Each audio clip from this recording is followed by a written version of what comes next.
This year, Home Affairs will launch the digital ID to enable safe and secure use of digital services for all South Africans. We will digitize driver's licenses, matric certificates, and services at the Master's Office.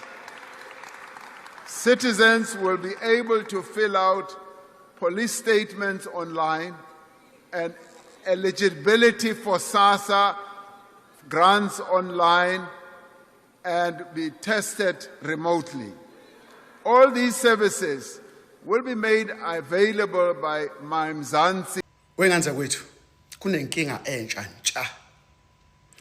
Angithi phela kade kunesona lapho khona umongameli wezwe wase South Africa lapho khona abekhuluma yena yedwa, yabo. Inkinga entsha bafowethu into ayikhulumile ingithuse kakhulu. Umongameli wenu uthena kuzo-introducewa i-digital ID. Ngabona beshaya izandla idlanzana labantu. Khona futhi bebehlezi close nyana nje naye kubona bekukhona lona onguminister wakwa Home Affairs. Ngoba the uHome Affairs uzolauncha i-digital ID. Wenganza kwethu ngithi kunina ningalinge nivume ukuthi kulonjwe i-digital ID eSouth Africa. eMzansi asidingi i-digital ID. I-digital ID bafowethu i-scam. I-digital ID bafowethu ithatha amalungelo abantu, ithatha ilungelo lomuntu. Ngoba uma kulonjwa i-digital ID okusho ukuthi zonke izinto seyizofakwa la kuwena emzimbeni wakho njengomuntu. Usuzophenduka umkhovu. I-license yakho izoba segazini kuwena. I-driver's license yakhe segazini lakho, namakhadi asebhenke, yonke umnyakazo womuntu uzobe segazini lomuntu, okusho ukuthi uzojovwa lento ifake kuwena. Ayikho enye indlela lento engasebenza ngayo ngaphandle kokuthi ifakwe emzimbeni womuntu. I-digital ID bafowethu ngifuna ukunitshela, uyabona makukhulunywa ngobugebengu obuhleliwe, ubugebengu lobu obuhleliwe, ubugebengu loba obuhleliwe makusuke kukhulunywa nge-organized crime. Le i-organized crime ubugebengu obuhleliwe ababusi bezwe i-system ukuthi introducelwe abantu. La inganza kwethu siyabulawa. I-digital ID ayilungile for abantu ukuthi kufakwe i-chip kuthina ukuthi sisebenze as ama-autopilot, sicontrolwe ukuthi sisebenza kanjani. Ubonakala kuthiwa oh nangu uTN Msomi eselapha njengamanje muvimbeni engakwazi ukuya lapha. Sizocontrolwa into ngoba izwe nje obulibona umhlaba wonke ungaka o-president bonke laba baphethwe bayacontrolwa ukuthi kudingela ukuthi njengamanje kwenzeke ini nani. Tshelani ubantu akenze ukuthi manini nginenzele isibonelo. Nayikhumbula i-COVID-19? Nayikhumbula yini i-COVID-19? Lento ye-COVID-19 babevese befuna uku-introducer. Babevese befuna ukuthi besifake lezinto ngoba babezofike babefaka lesifo bese kuthiwa asijove ukuthi sivikelwe, kanti bafaka lento le abafuna ukuyifaka kuthina ukuthi ihlume kuthina ngaphakathi ukuze bekwazi ukuthi becontrole i-human nature. Yes, becontrole bonke abantu ngendlela yabo, siba amazombi. Niyangizwa ngithini ngine abantu bakithi? Lento ye-digital ID iyingozi. Ningavumi bafowethu. Uma ngabe ukuthi nifuna ukubona ngikhuluma ngani, bhekani ukuthi ngalesikhathi thina sinake 2025 bekutelekwa e-UK, e-United Kingdom. Bekutelekwa bagcwala umgwaqo abantu bakhona bathi never enough is enough, ngeke lokho kuze kwenzeke la thina. Nathi ke lana singabahlali basemzansi kuyofuneke sisukume sithi enough is enough, akungenzeki, asiyidingi i-digital ID. I-digital ID bafowethu ingozi eyisimangaliso kumuntu nomuntu ngamunye. Ukuthi wena yonke into isystem into oyicabangayo nento eyenzayo bakwazi ukuyibona bayicontrol bese bayishintsha bona bayicontrol benze ngendlela yakhona. Shuthi sikahle kahle sizoba ama robot. Bafuna ukusenza sibe ama robot. Nangizwa ngithini bafowethu, singalinge iyanxaka lento ke bafowethu ukuthi lento umongameli uyikhulumile kwisona Githange ngomhla ka-13, and asiwezwa ama-politicians eqhamuka aggressive ngalento ezoyikhuluma ukuthi no asifune lento. So wabona ama-politicians nje hayi uyabona nje blah blah blah blah, cha nayi indaba isona nesona. You must know ukuthi there is only one agenda umongameli asuke efuna ukuyiveza, esuke sethunywe ubasi bakhe ukuthi lalela sifuna kwenzeke lento nini, ngoba kwayiyona i-COVID-19 wasayina wayivuma ukuthi mayingene yenzeke la eSouth Africa. Yayingeke yize yenzeke ukube umnumzana uCyril Ramaphosa akayisayinanga enye i-agenda ye-New World Order ekufuneke ingenzeki. Bantu base-South Africa, vukani bantu basemzansi, asihlanganeni sibe moya munye, sibe imbumba, kungadlalwa ngathi. Isystem idlalile nathi, ilokho is-introducela izinto ezirong esingazidingi, esingasifuni. Uyabona manje kuthiwa kuzofakwa amasosha eyolwa nama-gangster nama-drug dealer. Uyangizwa ngithini kwena? And then uveza lokho ukuthi ninake lokho anijabulele lokho, and then useso introducer enye i-gangsterism. U-introducer enye i-gangsterism. Because guys, ama-gangster mayisuke ekhona, uhulumeni usuke naye involve kuwona, usuke esebenza nawo. Thank God ngoGeneral Mhlanhla Mkhwanazi ngakwenzile ngoJuly 6 ka-2025, ngoba washaya esikhonkosini wayithi ne isystem, na washaya kwisystem, washaya kuma-nerve, washaya ezidlekeni seyimpethu. Not ukuthi unumber 1 we-country lento ayishiwo umnumzana uGeneral Mhlanhla Mkhwanazi wayengayazi, wayengayiboni, akekho involve kuyona, we-involve kuyona, wazi kahle ukuthi kwenzakalani. Kunamaqembu ezepolitiki amaningi asekhona kuyimanje, ama-gangsterism. Anifuni ngeke ngitshela amagama kodwa niyawazi kunamaqembu akhona and sebeze bafakwa kwipower ngoba labo ongqongqoshe bama-gangster. Ngitsheleke mina. So namhlanje le video bafowethu ngizoniqwashisa ngento eshiwo umongameli kwisona uthi iHome Affairs izolontsha i-digital ID. That system is dangerous. We must never allow that. Singalinge siyivumele lonto bantu base-South Africa, bahlali base-South Africa, ngiyancenga ningayivumeli i-digital ID. Ningayivumeli into ezofakwa emzimbeni womuntu ifakwa isystem ukuthi ucontrolwe, uphenduke umkhovu ube yizombi,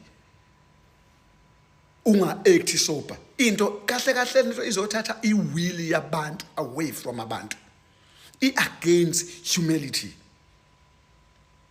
I-crime le ezolontsha akumele ke le crime siyivumele ukuthi really ifakwe empilweni zabantu and yenzeke. Asingayivumeli. I-digital ID, it is not a good thing ezimpilweni zabantu. Kuzofuneka senze shoke ukuthi bafowethu okwenziwe i-UK nathi sisukume sithi ngeke kuze kwenzeke la, sigcwala umgwaqo sivale kwasami, kucaca ukuthi kwenzakalani. kodwa asingayivumeli i-digital ID yenzeke. No to digital ID. No to digital ID. No to digital ID. Ungizwile ukuthi ngisho kangaki? Ngibalela. Bese nawe uyasho uthi no to digital ID. Asingayivumeli weyinganza kwethu i-digital ID. Asingayivumeli i-digital ID. Nhlobo. I-organized crime. Sizobulawa, sizopherelwaiswa, sizokwenziwa imkhovu. Asingavumi ukuba imkhovu bafowethu. Asiyilwiseni i-digital ID. Sithi no to digital. You know, ayikho into that is so crazy when I see into engikhulumayo coming to facts. I spoke about this last year and I told you they were going to enroll digital ID and the dangers of digital ID. In 2026, at February 12th, Ramaphosa uyakhuluma la, uyabo leyo nto leyo. And uthi Home Affairs bazoqala launch a digital ID system kulo nyaka ensure ama-digital services and drive growth, inclusive and improvised service delivery. This is all a hoax. It's all a hoax. Wake up, South Africans. This is all a hoax. Labantu laba, they're going to enslave. Yabo bazonenza iqila. Nansasabi apartheid nina angakaboni lutho. Like angaka understand nisazohlupheka. Like I feel like impi ekliwa yona manje abantu abayazi ngathini aba-understand ukuthi kwenzakalani, aba-understand ukuthi lento iza nobungozi obungakanani, and wonke umuntu is being like, everybody's trying to make us afraid. The problem is niba ignorant, and then masesenisenkingeni nidinga usizo, and whenever izinto unjust mezenzeka kunina anisukumi anenzi lutho ngayo into, niya relax. Buka la i-digital ID le, and nga-explaina kule video le, ithi ngikhombise. Yabona mongena kwi-wall yami la, uma ungena la ku TikTok ucheck ama video yami, khona le video le, ubheke le video le, it's number 2 kwama pin videos. I've pinned this video. Hamba olalela le video ina 49,900 likes le video le. Over hundreds of thousands of views. Le video le ngayirecorda last year ngo-2025. You understand? Ngangikhuluma nge-digital ID and ngizama unichazela ukuthi izoza nobungozi obungakanani. I-security yakho izoba semngozini, while wena uzobe ucabanga ukuthi i-security yakho it is for the security of other people. No, wena uzoba semngozini wena, ngoba yonke into yenzayo awusenayo freedom. Yonke into yenzayo it's regulated. If wenza into bona bangayithandi uzoba senkingeni. I think mhlambe mangikhuluma mina uzongangizwa. Mhlambe kuzoba ngcono ukuthi ngikhombise ivideo ukuthi kwenzakalani eChina manje, because le system le implementiwe eChina. You understand? Ba implementile le system eChina, and thousands of abantu abanemali, they are homeless because of leyo nto leyo. You understand? Do you understand ukuthi ngeke uzube ne physical bank account, uzobe ne digital bank account ezobe tied to your digital ID? You understand? So any verification, if ukuthi usebenza online or unama account adinga ama verification, uzobe udinga digital ID to have a verification. Mongena digital ID awukwazi kuba ne bank account. How are you uzowaza kanjani ukuthenga umuzi ongena digital ID? Uzohola kanjani ngoba nemali izobe isi digital? Bazo digitalize and they will bazo keep physical cash. Well, ngeke iziqale kanjalo. Lento izoqala kancane and then izoba mandatory, and then uzo understand ukuthi akusiyona choice lento izophenduka into ekumele uyenze. Uma ungayenzi you'll be cut off from the system. This is a digital ID ne dangers yakhona. You understand? Yonke into ofuna ukuyenza ngeke bazo bakutshena ukuthi bayakuforce ukuthi uyenze, but out of a sudden emsebenzini wakho moyo oqashwa bafuna ukuverify nge-digital ID. Mothi uyebank uyovula ikhadi bafuna ukuverify nge-digital ID. Yonke into uthi uyahamba uyokwenza i-driver's license bafuna i-digital ID. Kunina abaholo sasa uzothi uyakasasa uyoregistela usasa wakho, ogogo beni bayocollect usasa, kuthiwa kudingakala i-digital ID, abasayifuni le physical ID onayo. Mase wena ucabanga ukuthi ufree lapho. You understand? Awukho free.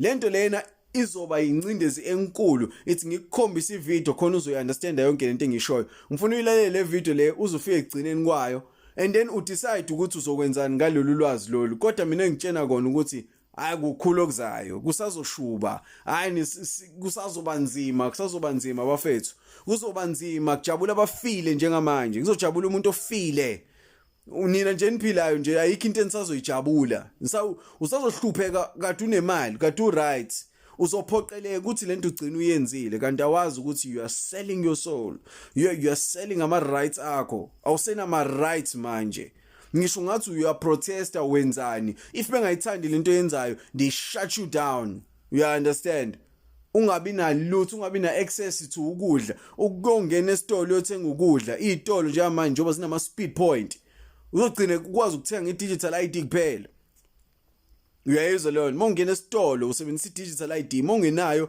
awukwazi ukuthenga la because la kusebe kukhokha nge-digital ID that's the form of payment they are digitalizing physical assets that's what they are doing you understand they're digitalizing ama physical assets imali is going to be digital yonke into izoba digital if wena but they don't like i-agenda yakho they don't like what you're pushing they don't like anything oyikhulumayo on social media or wherever if they don't like the way owenza izinto ngakhona they simply cut you off from digital access of anything without consulting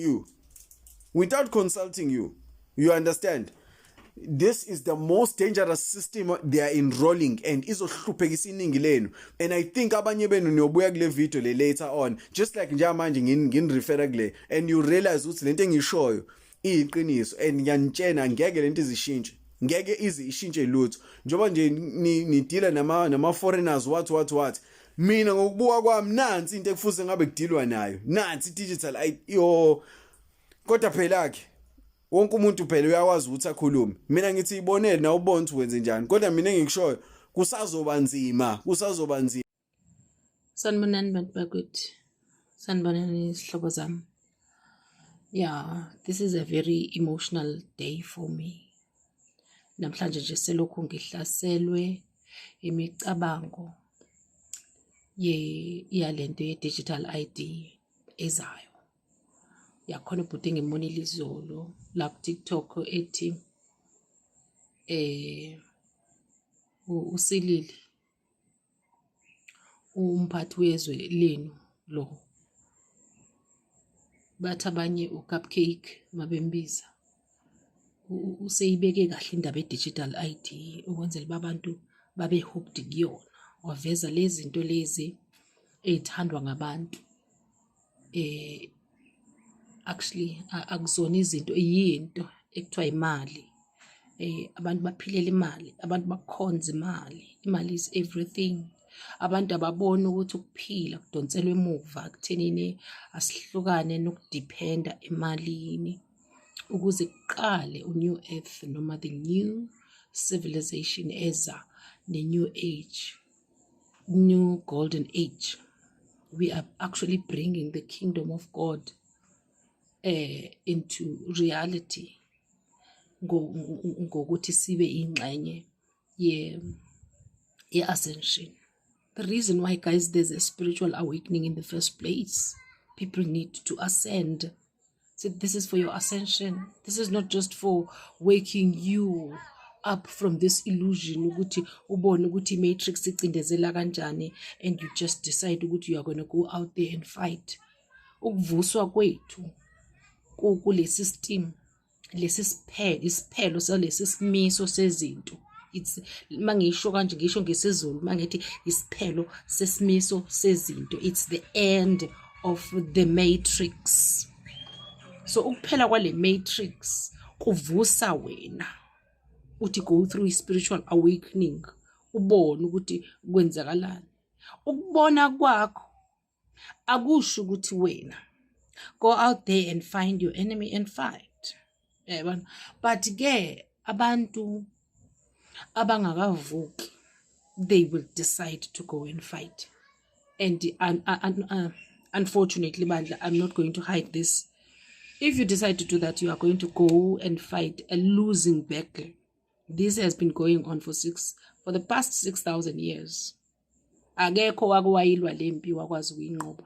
That is why it has waited until this time. Yabekelwa lesi sikhathi uNkulunkulu ukuthi uyena ozoyinqoba ngalesi sikhathi. So wena if you think ngawakho amandla anormal, yabona, ngokuhlakanipha kwakho kokuba umuntu ucabanga ukuthi uzokwazi ukubhitha imatrix wena.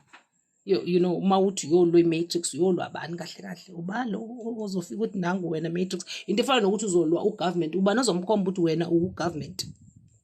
Yeah, so ezinye izinto guys, you need to just let them zilwiwe owasidala, because uyazi yena is fully aware. Unfortunately abantu abangamazi uNkulunkulu they won't understand ukuthi ngikhuluma ngani, because esikhathini samanje people have been taken from uNkulunkulu, bahlwithiwe abantu kuNkulunkulu ezandleni zakhe. The information that was released ngoYeshua wrong ukuthi abantu badiscover the lies about the white Jesus and stuff like that, ivele yabenza abantu ba-erase everything that has to do with Yeshua, ukuthi wayezeleni, the actual purpose of coming onto this planet, yokuzosiza abantu bathi realign, babuyele kule ndlela uNkulunkulu wayefuna ukuthi abaphile ngayo.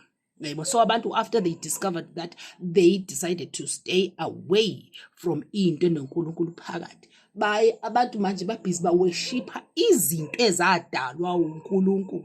Let me tell you something, Ndama, there is absolutely nothing that is more than amandla kaNkulunkulu. Angikhathali noma ingabe seyikusebenzele impilo yakho isikhathi esingakanani, if yadalwa uNkulunkulu, the Most High, kuyogcina yena, ngoba naleyo nto ikhulekelayo nayo isazoguqa ngamadolo ivume ukuthi uNkulunkulu uyena omkhulu. Yeba, uyena futhi osindisayo. Igama lika Yeshua, do you know why kubalekile usibiza uYeshua? uYeshua igama lakhe lisho ukuthi Yahuwah is salvation. uNkulunkulu uyinsindiso. Siyosinda ngoNkulunkulu kuphela, hayi ngokuhlakanipha kwethu. Ngisho nalowo othi mina ngosinda ngedlozi lami, trust me, idlozi lakho libamba umoya lalikhona, liyazibuza ukuthi ingabe uyabona yini ukuthi kufanele uhambe ngayiphi indlela wena. Yeba, ngoba uma uconsulta, wazi kanjani ukuthi uconsulta lona noma uconsulta lo thukululiwe? Phela we are living in the last days. Actually, it's the last days for certain people. Yebona, yinsuku zokugcina ebantwini abathize, kodwa yizinsuku zokuribhuthwa kwabantu abathize. Lesi yabona lesi sikhathi sikusona lo 3 years esizobe sithi go through wona, it's those times of trials and tribulations. Izona lesi sikhathi lezi ezokulingwa kwabantu ukuthi baziveze ukuthi bawela kuleli cala, noma sikulesi yasikhathi sokuhlukaniswa kwezimbuzi ezimvuyini, ukuhlukaniswa kwebhokhwe ezigusheni. Yayibona le digital ID izokwenza exactly that. Phela uSathane uyakopela, uyamazi uNkulunkulu ukuthi uvamise ukuthi abantu bakhe bayobonakala ngophawu oluthize, naye uzenzele olwalo, yilona lolu phawu lwebeast oluza ne-digital ID. Abantu abazolithatha ngenxa yokuthi abakwazi ukuphila ngaphandle kwemali. Guys, this is gonna be very painful. This is going to make the whole world sad, and unfortunately most people are going to lose their lives. Abanye bazoluza impilo zabo bengabulawanga umuntu. Isibhicongo nje lento le. Bengawabulawanga umuntu. Umuntu esebulawa ukuthi impilo yakhe uyigcine inje izolo and namhlanje isinje. Just imagine yourself going to the ATM uthi uyokhipha imali. Kuthi ama ATMs wonke awasebenzi. Ukhumbula ukuthi eZimbabwe yenzekile into ecishe efane nale. Kwa Department of Education abantu kwathiwa abasenawo ama-pensions, baqhubeka othisha bayosebenza. Bathe besebenza benjalo aphela ama-salaries, kwacaba kuyoshawa 6 months besebenza bengasaholi. Kwafuneka ukuthi izikolo mazenze njani, azivalwe ngoba i-department kwakucollapse ini system. iyalaphaya kuleya ndawo. So imagine ke ngoku izobe iyenzeka in the whole wide world. So you can just imagine i-chaos eyokwenzeka. Abanye bazobulawa yinhliziyo zokuswisha off nje. I-nervous system yomuntu ayidalelwe bancane kakhulu abantu abakwazi ukuthi mabeswitcha i-life ivele ithi turn around bakwazi ukuqhubeka basurvive. Abaningi bamelwa inhliziyo bafe. Abanye bacommit suicide because they can't stand the sudden change, the sudden chaos that just appears out of nowhere in their lives. Uyayibona? So kuzokwenzeka izinto ezinjalo njengoba abantu bengafuni ukuyishiya isystem, usukujwayela ukuphuma ushaya isikhiya sakho usithi uyongena kwi-Range Rover yakho noma kwi-Fortuna whatever car uyi-driver and all of a sudden boom wena usenayo. Uyayibona? Otherwise uyabona nje ipressure yomuntu osebenzayo osahleli ku-system akazuba nayo mayicabanga izimali zakho ukuthi I rather take lolu phawu. And angifuni ukukufihlela mntana seka wathatha uphawu uzoba isigqila sikaSathane because wena usuvumile ukuthi wena Sathane uNkulunkulu wami. Angifuni ukuyihloniphisa lento. You are actually agreeing to the fact that the devil is controlling your life and you have denied uNkulunkulu. So wena uzolahlekelwa ukuphila kwakho nomphefumulo wakho ngenxa yenjabulo yesikhashana uhluleka ukubekezela u3 years uphila without money. That's why ukuthi asiphume kwi-system sikujwayele ukuphila ngaphandle kwemali ngoba inkinga ila emalini. Uyayibona? Yisikhathi bafethu ngizokwenza part 2 but ama-video anjengalawa no baba umshubo bayawenza lama video. Abantu abakhuluma ngale digital ID ake nizame ukuthi niwashare with our people, at least abantu ekufanele basinde bazokwazi ukuthola amasu ukuthi bangenza njani ukulungiselela lesi simo esizofika, kulungisa ingqondo yakho ukwenzela basingazofelwa abantu abaningi guys ngenxa yokuthi bebengekho Hello Mzansi, welcome to Mgosi waseMzansi. UCyril Ramaphosa announced Nzabe ukuthi to introduce digital ID and South Africans are saying no to this system. They are saying ukuthi abayifuni ukuqela bafuna kuqela abantu bafuna kuhlobeda abantu uthi njena bathi qho to ma digital IDs. What is your take when ngayo i-digital ID? Do you think ukuthi yowenda lishintsho leli right ebantwini base South Africa oklampe nawe uthi cho? Do comment your thoughts down on the comment section. Don't forget to hit the notification bell. I will see you on the next one. I'm signing out. Goodbye.